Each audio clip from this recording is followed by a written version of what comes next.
Okay class, in the previous lecture we have discussed about the basic concepts of bearing. Moreover, we had discussed about regarding the components of bearing, that is inner ring, outer ring, components and the balls. Okay? उसके बाद इन सब की description हमने पढ़ी, फिर उसके बाद seal and shield का कॉन्सेप्ट पढ़ा था. मैं एक दफ़ा आपको जो प्रीवियस रिकॉर्डिंग है उसको रिकॉल करवा रही हूँ, फिर मैं आगे प्रोसीड करती हूँ. ठीक है? बेसिक कंपोनेंट्स पढ़ने के बाद और उसकी पिक्चर्स देखने के बाद आपको बेयरिंग विद शाफ्ट की पिक्चर्स आपके साथ शेयर की. फिर उसके बाद बेयरिंग लोड हमने पढ़ा था. ठीक है? बेयरिंग लोड की जो है वो दो टाइप्स के लोड होते हैं, radial load and axial load. Okay, then आपके साथ ये पिक्चर शेयर की थी. ठीक है? उसके बाद बेयरिंग लोड में जो डेफिनेशंस है radial load and axial load की, radial load is perpendicular to the shaft, axial load is parallel to the shaft. Okay, इसकी बेसिक डेफिनेशन पढ़ने के बाद आपको एक और फिगर में शो किया. उसके बाद एक एग्जांपल आपके पास सामने है कार व्हील की. Okay, I'll read out the example in front of you so that you can understand कि इस केस में आपके पास combined load होता है. Okay, The bearing above is like one in the hub of your car wheel. This bearing has to support both a radial load and thrust load. The radial load comes from the weight of the car, and you know that the weight of the car acts downward. Okay, since it acts perpendicularly downward, therefore it comes out to be the radial load. The thrust load comes from cornering forces when you go around a turn. So when the car is moving parallel to the road, then it experiences thrust load, whereas because of the weight of the car it experiences radial load. ठीक है? तो इस तरह आपके पास radial load और axial load की examples आ गई combined loads में. ठीक है?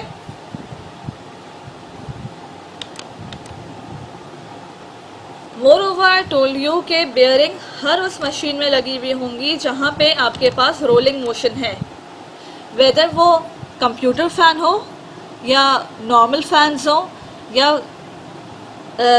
कार का व्हील हो, any thing that moves in that has rolling motion, वहाँ पे बेयरिंग्स लगी हुई होंगी. ठीक है? मोरओवर हमने बेयरिंग की जो मार्केट में जो जिस तरह से परचेज करते हैं उसका कोड नंबर क्या होता है, उसको किस तरह डिकोड करते हैं, ये पढ़ा था. बेयरिंग के मटेरियल्स के बारे में पढ़ा था. ठीक है? अब हम आगे बेयरिंग की टाइप्स को स्टडी करेंगे. Okay, deep groove ball bearings are among the most widely used type of bearing in the world. I told you before कि जो बेयरिंग की टाइप का नाम होगा उसी तरह का स्ट्रक्चर इनर रिंग और आउटर रिंग के बीच में होगा. अगर बॉल बेयरिंग्स की बात की जा रही है तो इनर रिंग और आउटर रिंग के बीच में बॉल्स होंगी. सही है? डीप ग्रूव बॉल बेयरिंग क्यों कह रहे हैं? क्योंकि इनर रिंग और आउटर रिंग में ग्रूविंग हुई हुई है, इनर रिंग ऊपर की साइड से और आउटर रिंग अंदर की साइड से. ठीक है? ग्रूविंग करके एक पैसेज बनाया हुआ है जिसको पाथवे या रेस वेस कहा जा रहा है. ठीक है? जो कि बेसिकली एक ट्रैक प्रोवाइड कर रहा है बॉल्स को रिसाइट करने के लिए. ठीक है? जिसके अंदर बॉल्स जमा हुई हुई हैं, you could say in simple words. ठीक है? Deep groove ball bearings are among the simplest, are among the most widely used type of bearing in the world. They can operate at high speeds and can carry radial and axial loads. In most of the examples you will be having a combined load. So in case of deep groove ball bearings, as you could see in the definition, they operate at high speeds and can carry radial and limited axial loads. Okay, it means the load is combined but it is distributed, like there is more radial load and limited axial load. They are commonly used in electric motors, compressors, fans and conveyors. Now you could see every kind of machine is there which you come across along every day, and bearings are being used everywhere. Okay, now it depends upon the application which type of bearing is supposed to be used, and application in terms of load, what type of load has to be bared. So according to that the type of bearing is being used. Okay,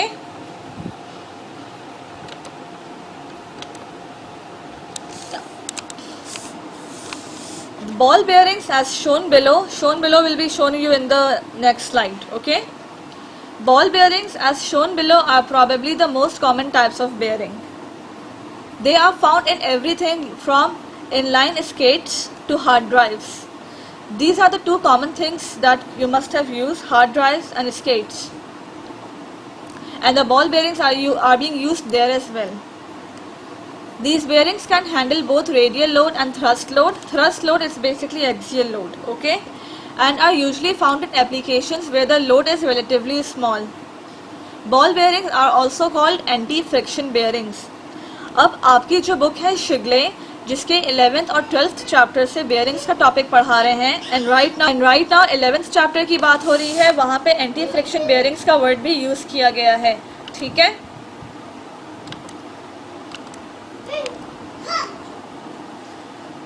अच्छा, bearing जो एक necessary component है हर इस तरह की machine का, जिसके examples आपके सामने इस स्लाइड में और पिछली स्लाइड्स में भी आपके सामने मैंने शो की. तो since it's a necessary component, इस वजह से ये लाजमी है कि बेयरिंग की जो मैन्युफैक्चरिंग है वो टाइट टॉलरेंसेस के साथ हुई हो, सरफेस फिनिश अच्छा हो और मटेरियल भी हर तरह का लोड बेयर कर सकता हो, मटेरियल प्रॉपर्टीज़ भी अच्छी हो. All these factors were discussed in the previous recordings, okay? And now we are discussing the types of bearings with respect to the application in terms of load, okay?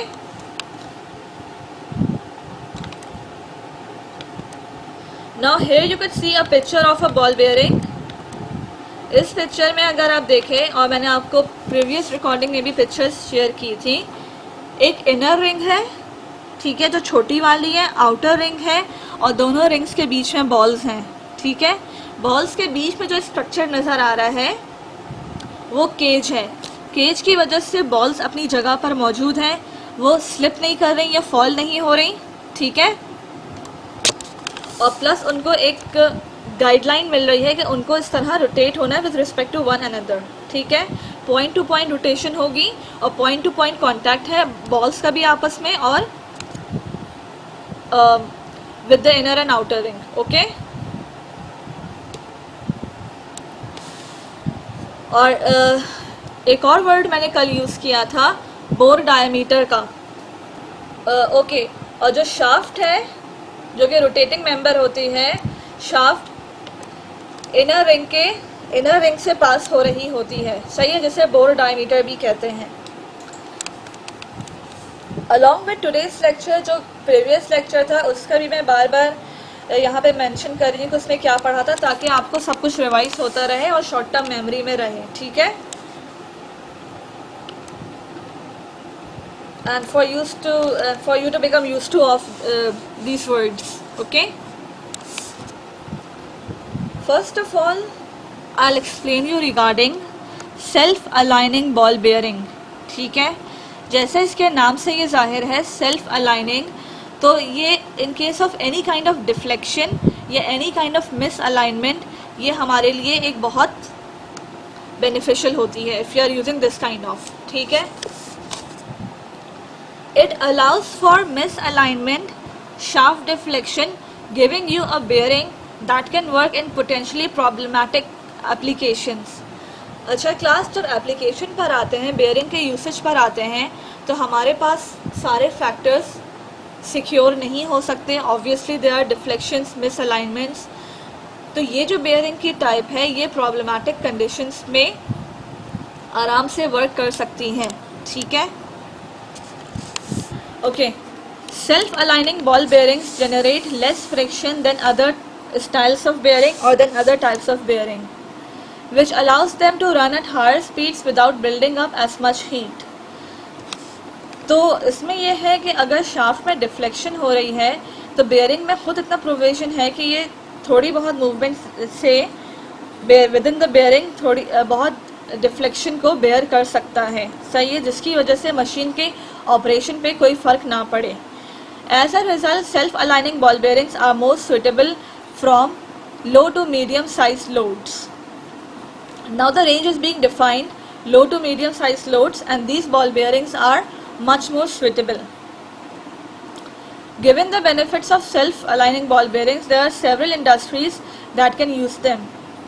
Now here are different types of industries being mentioned, and it cover ups every kind of machine and different kind of sectors of the industry. Self aligning ball bearing की जो property है miss alignments और sharp deflections को bear करने की और उनको tackle करने की, उस प्रॉपर्टी की वजह से इसकी एप्लीकेशन काफ़ी ब्रॉड है. If you are dealing with this issues like misalignment in your application, it can be difficult to operate efficiently. Self aligning ball bearings can help you with that problem.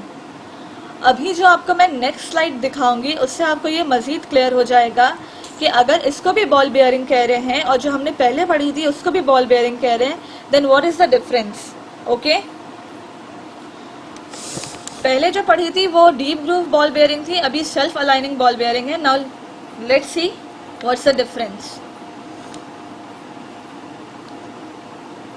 अभी इस picture में आपको ये बताया जा रहा है कि ये सेल्फ अलाइनिंग बॉल बेयरिंग्स की पिक्चर है. ठीक है, इसमें बॉल्स की दो सीरीज हैं. ठीक है, due to two series they can adjust with the misalignment और डिफ्लेक्शन ऑफ द शाफ्ट. अब ये स्टैंडर्ड बॉल बेयरिंग्स के साथ रिप्लेस हो सकती हैं या नहीं. सो इट डिपेंड्स कि आप जो स्टैंडर्ड बॉल बेयरिंग्स यूज़ कर रहे हैं वो कौन सी टाइप की है और जो रिप्लेस करने में लगा रहे हैं सेल्फ अलाइनिंग बॉल बेयरिंग वो कौन से टाइप की है. Depending upon the series, most self-aligning bearings can be interchanged with standard ball bearings. 6200 and 6300 have direct interchanges with the 1200 and 1300 series. इसका मतलब है कि जो हमारे पास सेल्फ अलाइनिंग बेयरिंग्स हैं मार्केट में वो 1200 और 1300 के कोड से अवेलेबल होती हैं, और जो स्टैंडर्ड बॉल बेयरिंग्स जो हम लोग कल से पढ़ रहे हैं वो 6200 6300 की सीरीज़ में 6200 6300 की सीरीज़ में अवेलेबल होती हैं. अगर ये यूज़ हो रही हैं तो दे कैन बी इंटरचेंज्ड. ठीक है, इंटरचेंज करने का पर्पस क्या है कि मिस अलाइनमेंट्स और डिफ्लेक्शंस को हैंडल किया जा सके. सही है. Okay,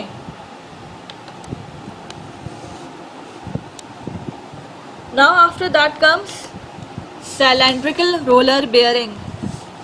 I told you yesterday कि बेयरिंग की जो टाइप होगी, I told you yesterday कि बेयरिंग की जो टाइप होगी वो बेस करेगी कि इनर रिंग और आउटर रिंग के बीच में किस तरह का स्ट्रक्चर यूज़ हो रहा है या किस तरह का स्ट्रक्चर उसके बीच में इम्प्लीमेंटेड है या लगाया हुआ है. ठीक है, अगर इनर रिंग और आउटर रिंग के बीच में बॉल्स हैं तो उसे बॉल बेयरिंग कह रहे हैं.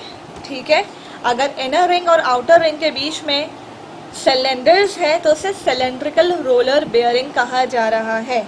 ठीक है, इसमें भी एक इनर रेस या आउटर रेस है. ठीक है, और इसमें भी एक पैसेज बना हुआ है जिसमें आपके पास रोलर्स रिसाइड कर रहे हैं. ठीक है, as you can see in the figure. Okay,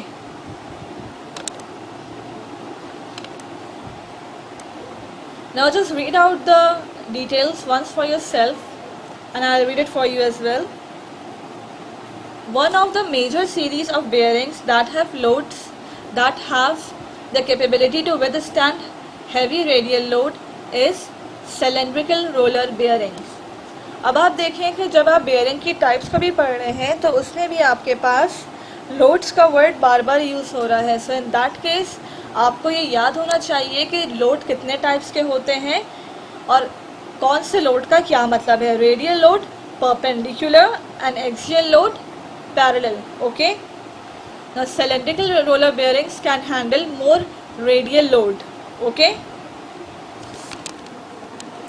just as the other bearings are named after their rolling elements, the same applies here too. The rolling element of the bearing are in the shape of cylindrical rollers. You have already seen in the figure कि जो rolling element है वो cylinders की form में है, इस वजह से cylindrical roller bearing कहा जा रहा है. और ये कहाँ यूज़ होता है? जहाँ पे heavy radial load होता है. ठीक है. Some of the widely used application of roller bearings are aviation cargo systems, engines, agriculture industry, heavy equipment and machinery, solar panel, medical equipments, automotive industry, powerhouses and many others. Now here you could see that in almost every type of industry the bearings are being used, and depending upon the type of load, the type of bearing is being decided. Okay.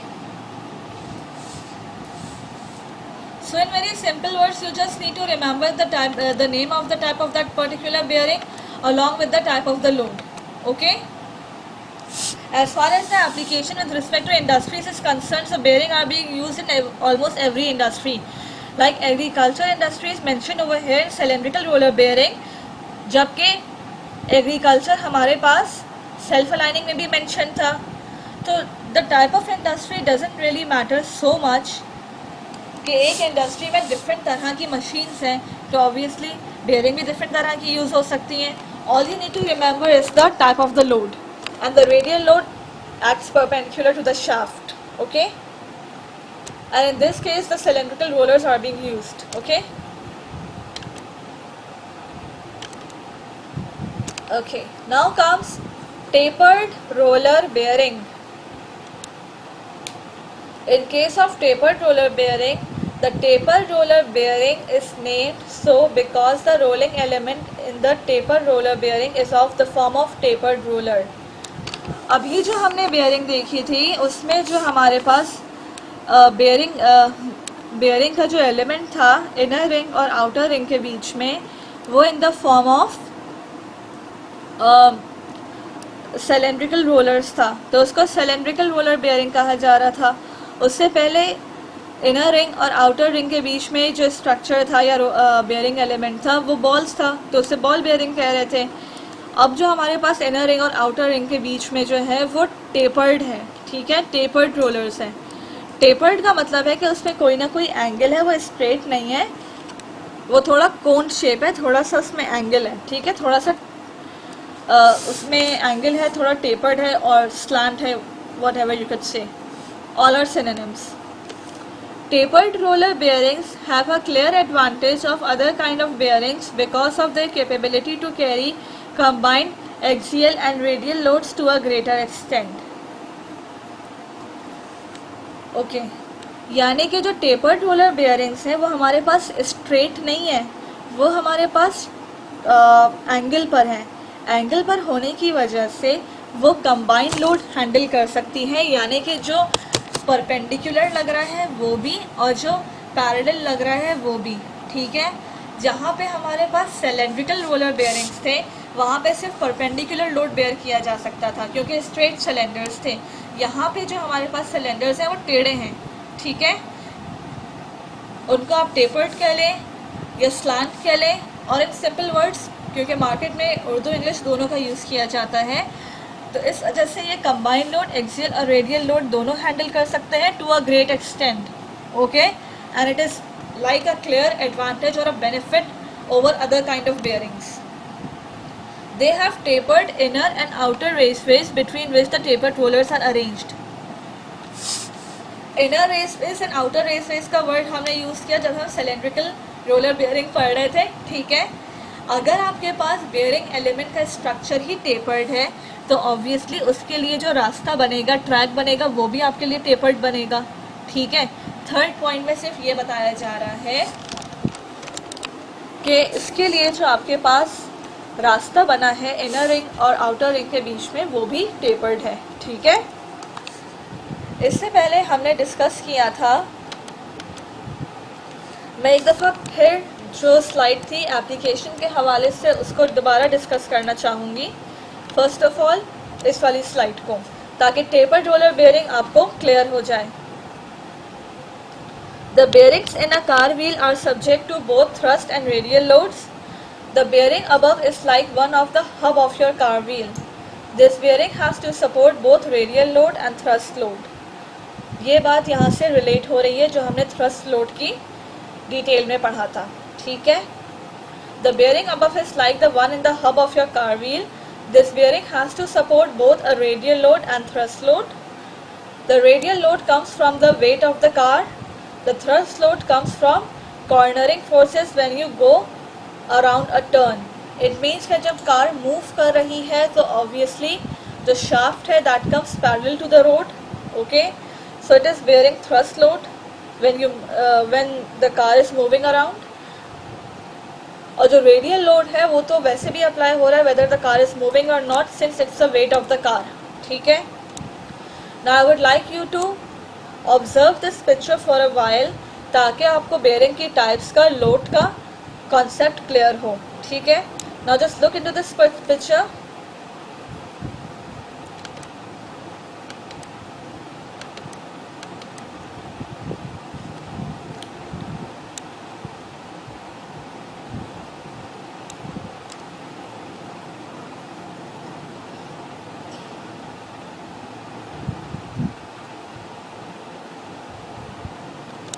Okay class, after that comes type of bearing along with the application and along with the example. कल मैंने आपसे ये कहा था कि आपको ये slide जो है वो टाइप ऑफ बेयरिंग के हवाले से दिखा रहे हैं. अभी आप लोड पे फोकस मत करें. सही है. अब यहाँ पे भी अगर एग्जाम्पल को देखें, computer fans, conveyor belt rollers, car hubs, तो ये आपको क्लियर हो रहा है कि बेयरिंग्स और ऑल अराउंड यू. ठीक है. वो हर मशीन में यूज़ हो रही है, दैट इज़ अराउंड यू. ठीक है. तो ये बेयरिंग्स जो हैं ऐसी कोई अनयूजुअल चीज़ नहीं है, हर जगह इनका यूज़ है. आपको एग्जांपल्स दी हुई हैं. फिर जब हमने फर्दर बेयरिंग की टाइप्स को पढ़ा वहाँ पे आपको एग्जांपल्स आपके सामने मेंशन थी. Now it is clear that they are being used everywhere. ठीक है. Now comes the type of bearing. Ball bearings में light thrust and radial load है. ओके, जिसको हमने आगे भी डिस्कस किया था. रोलर बेयरिंग्स में हैवी रेडियल लोड है जो कि कन्वेयर बेल्ट्स में यूज़ होता है. सही है. After that comes tapered roller bearings. Tapered roller bearings में लोड कैरिंग कैपेबिलिटी ज़्यादा है. As you could see, large thrust and large radial load, for example of car hubs. Okay. Being an engineer with practical point of view and being commercially sound, you should know कि आप जो कुछ भी component पढ़ रहे हो उसका commercially कहाँ यूज़ होता है. ठीक है. उसकी प्रैक्टिकल इम्प्लीमेंटेशन क्या है, इसीलिए मैं बार बार फोकस एग्जाम्पल के ऊपर कर रही हूँ. इनफैक्ट एक और स्लाइड आपको दिखाई थी बेयरिंग के कोड नंबर के हवाले से. ठीक है. जिसका बुक में तस्करा नहीं था, लेकिन वो सिर्फ आपको कमर्शियल एस्पेक्ट से आपके लिए इम्पॉर्टेंट थी ताकि आपको ये क्लियर हो कि मार्केट में जो बेयरिंग्स अवेलेबल हैं उनके ऊपर जो कोड मेंशन होता है उसे किस तरह डिकोड करते हैं, उसकी क्या सिग्निफिकेंस है. ठीक है. ओके. ये स्लाइड आपके साथ शेयर की थी regarding radial load and axial load. FR and FA was the symbol. देन आपके पास ये वाली स्लाइड शेयर की थी.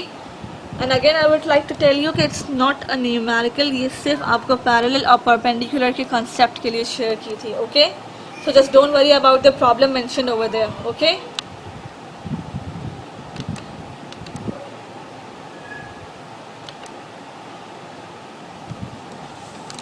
बिफोर मूविंग अहेड, जो आपके पास स्टार्टिंग से जो हमने कल स्लाइड्स पढ़ी थी, मैं एक दफ़ा उनको दोबारा आपके सामने रिप्रेजेंट कर रही हूँ so that you can recall everything. क्योंकि हमारे थियोरेटिकल कॉन्सेप्ट स्ट्रॉन्ग होना ज़रूरी है. ठीक है. They are suppose to be in your short term memory, तभी आप न्यूमेरिकल्स कर सकते हैं. अच्छा, एक और इम्पॉर्टेंट बात ये थी कि मार्केट में दो मेजर कंपनीज हैं, एक SKF और एक NTN. ठीक है. ये दो मेजर कंपनीज हैं जिनकी बेयरिंग्स हमारे पास कराची की मार्केट में भी अवेलेबल हैं. इनफैक्ट मैंने ख़ुद भी NTN की बेयरिंग परचेज़ की थी आपकी क्लासेस स्टार्ट होने से पहले, जस्ट टू शो यू कि बेयरिंग जो है वो उसके ऊपर जो कोड मेंशन हुआ हुआ है वो कैसा दिखता है और bearing when you buy it वो किस तरह की दिखती है. ठीक है. सो खैर no problem. First of all मैंने आपको बेयरिंग जो मशीन डिज़ाइन है उसकी बुक्स के बारे में बताया. Whether we can use the 8th edition और the 9th edition. The book का नाम है Shigley, mechanical engineering design by Shigley, and I have already provided you the 9th edition of this book. I will provide you the 8th edition as well. Okay. अच्छा, उसके बाद course content. अब फिलहाल हम bearings को पढ़ रहे हैं, जो कि चैप्टर 11 और 12 है, ठीक है। Then comes the basic concept of bearing, then the basic labellings of the bearing with respect to the components, then some more pictures were there. ये पिक्चर मैंने शिगले से ही ली है, जो कि लेबलिंग्स को मज़ीद क्लियर कर रही है। Then comes the basic concept of bearing along with the functions. Then comes components. Components के बाद एक और पिक्चर है बेयरिंग की, inner ring, outer ring, balls, cage, lubrication is one of the major factor, seal and shield। ये भी मैंने आपको बताया था कि ये वाली स्लाइड भी आपके पास जो है थ्योरेटिकल पॉइंट ऑफ व्यू से रिमूवेबल, नॉन रिमूवेबल, मेटालिक और non metallic point of view के हवाले से इम्पॉर्टेंट है। कमर्शियल एस्पेक्ट से ये आपके लिए बहुत ज़्यादा एसेंशियल है, सिग्निफिकेंट है कि आप इसको बेयरिंग के कोड में देख सकते हैं, ठीक है। Then another random picture of bearing. Then comes details regarding the bearing material, ठीक है। और इसको हमने डिस्कस किया था कि ये अगर एक लाजमी कंपोनेंट है हर मशीन का, सही है। मशीन की एग्जांपल्स आपको आगे की स्लाइड से मैंने बता चुकी हूँ। तो ऑब्वियसली आपके पास बेयरिंग का मटेरियल भी जो है वो सस्टेनेबल होना चाहिए, in a single word I would say, ठीक है। और बेयरिंग का material is not the only factor, it is suppose to have other characteristics as well, ठीक है। Okay, then comes bearing with shaft. उसके बाद लोड किस तरह अप्लाई हो रहा है, bearing with shaft and gears, bearing with shaft and housing. Then comes different types of bearing, ठीक है। अच्छा, उसके बाद एप्लीकेशंस। देन कम्स लोड, जिसकी मैंने अलग अलग पिक्चर्स आपके साथ शेयर की just to clarify the concept, ठीक है। Definitions, then some more pictures. Then comes deep groove ball bearing, basic definition of ball bearings, और इसको एंटी फ्रिक्शन बेयरिंग्स भी कहा जाता है, ठीक है। और ये एंटी फ्रिक्शन का जो वर्ड है ये शिगले में भी यूज़ हो रहा है, सही है।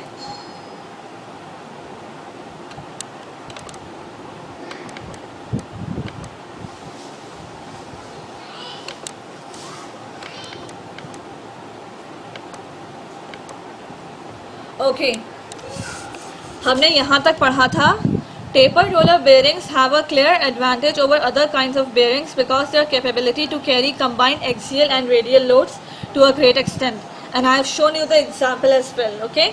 They have tapered inner and outer race face between which the tapered rollers are being arranged, okay. Tapered roller bearings are essential in sectors such as agriculture, construction, mining engines and propellers. At the industrial level, paper mills, cement plants and oil companies are some of examples of environments where tapered roller bearings are being found. So it has almost mentioned every kind of industry, okay. So you don't need to worry about the type of industries, you need to remember the type of load which the bearing is actually bearing, okay.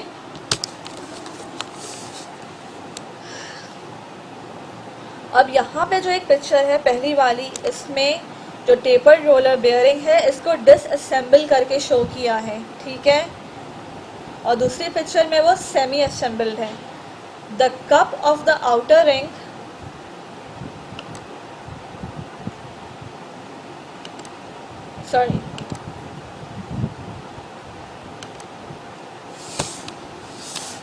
Tapered roller bearing के जो components होते हैं उनका concept तो वही है ball bearing वाला, पर उनके नाम थोड़े डिफरेंट हैं और वो आपको सिर्फ इन 3 लाइनों से समराइज हो जाएगा। The cup is comprised of outer ring and the cone assembly consist of inner ring, rollers and the cage, ठीक है। तो इसमें भी जो छोटी वाली है उसको इनर रिंग कहा जा रहा है, बड़ी वाली को आउटर रिंग कहा जा रहा है, ठीक है। आउटर रिंग को कप कहा जा रहा है, CUP cup, in case of tapered roller bearing. और जो इनर रिंग है, इनर रिंग, रोलर और केज, ये तीनों मिला के कोन, जो कंपोनेंट, ये तीनों मिला के जो असेंबली बन रही है उसे कोन कहा जा रहा है। तो दो टर्म्स हैं कप और कोन, वो आपको याद रखना है इन case of tapered roller bearing. एक कप और कोन आपको याद रखना है, ठीक है। और आपको रेडियल लोड याद रखना है इन case of tapered roller bearing, okay, ठीक है। Okay, now comes angular contact bearings, ठीक है। नाम से जाहिर है कि इसमें जो बेयरिंग्स यूज़ हो रही हैं ये आपस में स्ट्रेट कांटेक्ट में नहीं है, सॉरी, इसमें जो बॉल यूज़ हो रही हैं वो आपस में स्ट्रेट कांटेक्ट में नहीं है, थोड़ी सी उसमें डेविएशन है, ठीक है। Angular contact bearings are constructional bearings which use rolling element as that of balls. यानी ये आप समझ लें कि बॉल बेयरिंग्स की ही फैमिली से है, लेकिन ये आपस में स्ट्रेट अरेंज्ड नहीं है, इनमें एंगल बनता है, ठीक है। वो आप देखते हैं कैसे बनता है, okay. Cylindrical roller bearing, tapered roller bearings जो हैं वो रोलर बेयरिंग्स की फैमिली से है, ये आपके पास बॉल बेयरिंग की फैमिली से। In simple words you can understand it like that, okay. Angular contact bearings are constructional bearings which use the rolling element as the ball, okay. As you have seen in the constructional feature of the angular contact bearing, the line of contact of rolling element or the ball is angular between the inner race and the outer race, okay.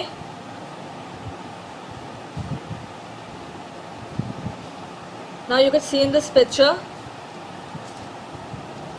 the need of agricultural industry, again agricultural industry का नाम आया और ये आपके पास पहले भी tapered roller bearings में आ चुका है। और heavy machineries and equipments, angular contact ball bearings are known for their high performance and high axial and radial load capabilities that make them ideal solution for agricultural machines। ये एक example दी है, ठीक है। और इसमें आपको जो शो कर रहा है angular line of contact of rolling element, सही है। तो जो लाइन ऑफ कॉन्टैक्ट है वो एंगल पर है, it is not straight, okay.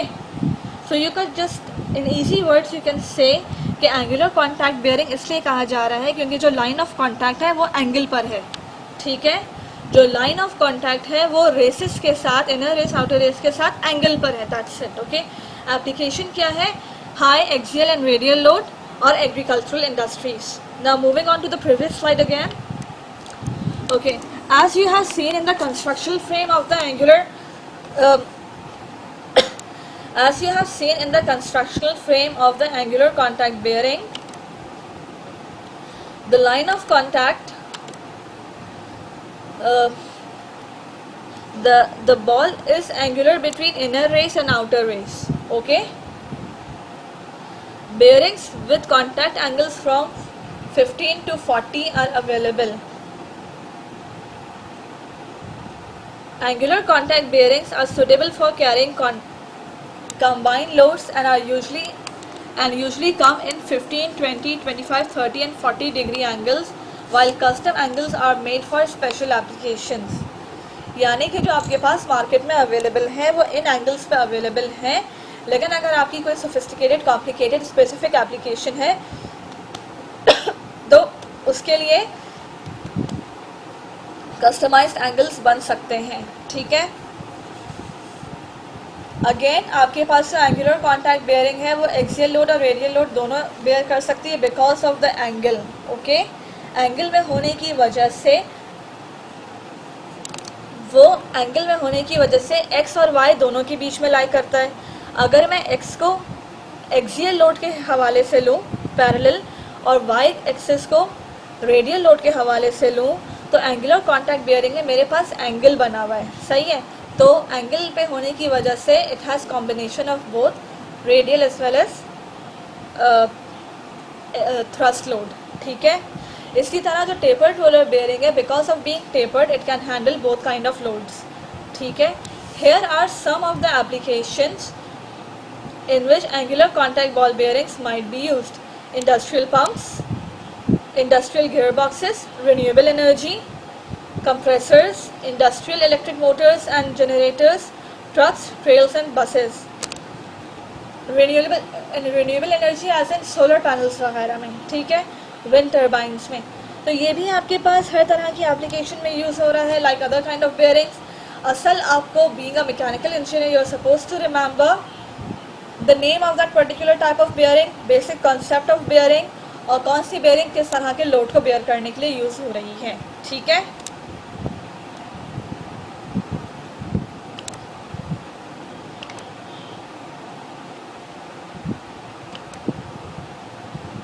You could see this picture once again. All you need to remember is axial and radial load. Okay. अब यहाँ पे एक एग्जाम्पल ली है कि हमारे पास एक गाड़ी में कितने तरह की बेयरिंग्स लगी हुई होती है, कहाँ पे होती है, गाड़ी में शाफ्ट कहाँ पर होती है, ठीक है. How is it connected. Now class, you could see a picture of a car. The main places in which bearings are used in a car. Okay. इसमें जो नंबरिंग हुई हुई है लेफ्ट हैंड साइड पे 1 2 3 4, वही नंबरिंग आपके पास इस picture में भी हुई हुई है, ठीक है. So you just observe this picture, ठीक है. तो आपको समझ में आ जाएगा. और एक दफ़ा इसको पढ़ के कि इसको ऑब्ज़र्व करना और पढ़ना ज़्यादा इंटरेस्टिंग है, सही है. इक्विपमेंट और parts for generating driving force. Number 1 example alternators, turbochargers and the like, as in the same kind of equipment. Parts for steering, steering gears, pumps and the like, as in the same type. Transmissions, differential gears, wheel suspensions. So here is example कि आपके पास एक गाड़ी में bearings कहाँ पे use होती हैं and how they are connected, और उसमें क्या मैकेनिज्म होता है गाड़ी के अंदर का, ये आपको मज़ीद क्लियर करने के इस पिक्चर से आपको रिप्रेजेंट किया जा रहा है. So just go through this picture, आपको क्लियर होगा प्रैक्टिकल पॉइंट ऑफ व्यू से. Okay. As I told you before कि हर चीज़ जो है वो याद करने के लिए या रट्टा लगाने के लिए नहीं होती है, कुछ चीज़ें नॉलेज बेस्ड भी होती हैं, सही है. तो मैंने अब आपको कल का लेक्चर भी और आज का भी आपको रिपीट करके आपको बता दिया है, सही है. Now thank you very much. I will be back with some more lecture afterwards. Okay, thank you.